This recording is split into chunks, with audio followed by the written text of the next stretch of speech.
Shalom, selamat pagi, salam sejahtera untuk kita sekalian. Jemaat yang dikasihi Tuhan, pagi ini kita akan mendengarkan dan membaca merenungkan firman Tuhan dalam kitab Perjanjian Lama, Yesaya pasal 9 ayat 1 sampai ayat yang ke-6. Sebelumnya mari kita berdoa.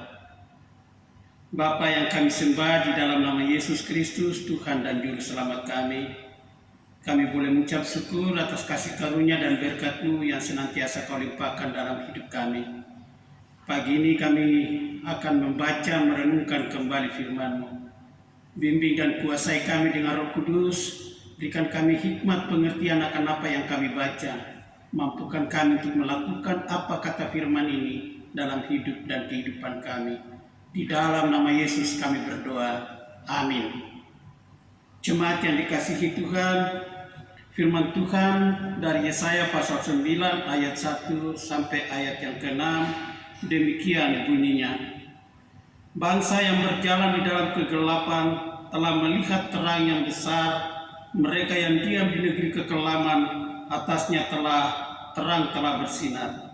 Engkau telah menimbulkan banyak sorak-sorak dan sukacita yang besar.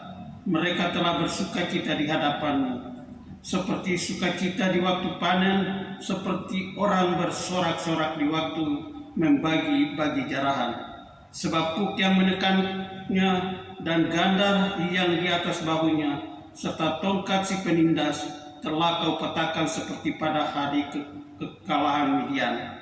Sebab setiap sepatu tentara yang berderap-derap dan setiap jubah yang berlumuran darah akan menjadi umpan api. Sebab seorang anak telah lahir untuk kita, seorang putra telah diberikan untuk kita. Lambang pemerintahan ada di atas bahunya, dan namanya disebut orang penasihat ajaib, Allah yang perkasa, Bapa yang kekal, Raja damai. Besar kekuasaannya dan damai sejahtera tidak akan berkesudahan di atas tahta Daud dan di dalam kerajaannya. Karena Ia mendasarkan dan mengokohkannya dengan keadilan dan kebenaran dari sekarang sampai selama-lamanya. Kecemburuan Tuhan semesta alam akan melakukan hal ini. Demikian jauh pembacaan firman Tuhan. Dikatakan yang berbahagia adalah kita yang dapat melakukan apa kata firman ini dalam kehidupan kita. Jemaat yang dikasihi oleh Tuhan kita Yesus Kristus, memasuki minggu Advent yang kedua ini, marilah kita bersama-sama mendengarkan penjelasan firman Tuhan di pagi ini. Penderitaan hidup yang dialami oleh umat Israel akan segera berakhir, karena pertolongan Tuhan yang menyelamatkan akan segera datang. Pertolongan Tuhan itu berbicara tentang kedatangan seorang penyelamat yang akan menuntun umat Allah untuk berjalan di dalam terang. Bagaimana sikap dan tindakan umat Allah untuk menanti dan menyambut terang itu? Dalam konteks ini, renungan di Minggu Advent yang kedua ini diberi tema memberi makna terhadap kedatangan Sang Mesias. Jemaat yang dikasihi oleh Tuhan kita Yesus Kristus, penjelasan tentang firman itu tentang kegelapan dosa yang akan disingkapkan oleh terang Tuhan, sehingga negeri yang didiami bukan lagi negeri kekelaman, tetapi negeri yang terang benderang karena terang Tuhan bersinar atasnya. Terang itu ialah Mesias yang datang untuk menerangi dan membaharui hidup. Semua akan bersorak-sorak dan bersukacita. Sukacita digambarkan seperti waktu panen, di mana hasil panen dituai dan tuai itu berlipat ganda.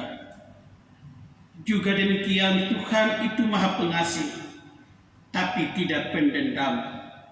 Hukuman yang diberikan kepada umatnya supaya mereka menyadari kesalahan, dan dalam kesalahan itu umat diharapkan dapat memperbaiki diri dan bertobat, serta kembali mencari Tuhan dengan setia. Kelahiran Mesias akan menjadi dan akan terjadi dalam ketentuan Tuhan. Kelahirannya sangat menakjubkan, Dan Yesaya mencatat ada 4 nama yang menandai tugasnya sebagai Mesias. Yang pertama adalah penasihat ajaib. Ia akan mengungkapkan rencana keselamatan dari Allah. Dia adalah penasihat yang dapat melakukan mujizat-mujizat yang ajaib. Yang kedua, Allah yang perkasa. Dalam penyertaan Tuhan, ia akan menjadi pemimpin yang kuat dan berkuasa. Dia tidak dapat dikalahkan. Dia memiliki kemampuan yang luar biasa yang tidak dimiliki oleh manusia manapun. Dia pun dapat mengalahkan bangsa-bangsa. Dan yang ketiga disebut Bapa yang kekal. Keberadaannya dan kuasanya tanpa batas.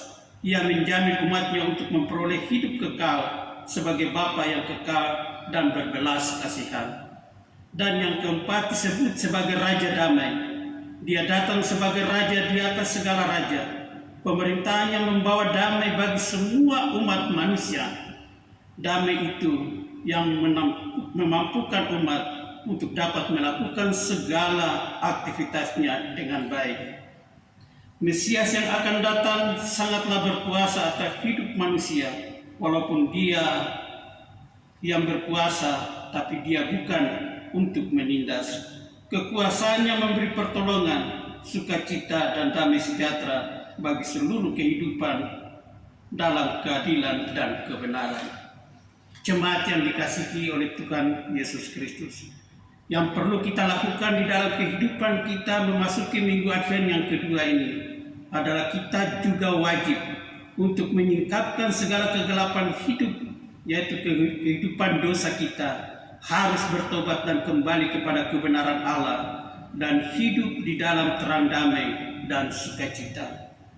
Juga kita harus punya komitmen untuk memberi diri dan hidup ketika diterangi oleh firman Allah. Dan keselamatan dari Allah itu sungguh-sungguh ada dalam seluruh aktivitas hidup kita setiap hari. Demikianlah renungan di pagi hari ini. Tuhan Yesus memberkati. Mari kita berdoa. Bapa yang kami sembah di dalam nama Yesus, kembali kami mengucap syukur untuk firman-Mu yang telah kami baca dan kami renungkan. Mampukan kami untuk dapat melakukan itu di dalam kehidupan kami tiap-tiap hari, agar hidup kami berkenan di hadapan-Mu. Berkenan dengan minggu Advent yang kedua ini, datang di tengah-tengah kehidupan dan pergumulan kami sebagai umat-Mu. Berikanlah kami kekuatan menjalani kehidupan ini, menikmati kasih karunia dan berkat-Mu selalu. Kami menyerahkan seluruh hidup dan kehidupan kami di hari ini ke dalam tangan-Mu. Tuntun dan pimpin kami menurut jalan-Mu, agar kami tidak menyimpang ke kiri, menyimpang ke kanan, tetapi berjalan sesuai dengan apa yang Tuhan kehendaki dalam kehidupan kami. Terima kasih Tuhan, seluruh hidup dan pergumulan kami taruh di dalam tangan-Mu. Terpujilah Engkau dari kekal hingga kekal. Ampunkan kami dari segala dosa dan salah kami, agar kami layak menerima berkat-Mu di hari ini. Di dalam nama Yesus kami berdoa. Amin.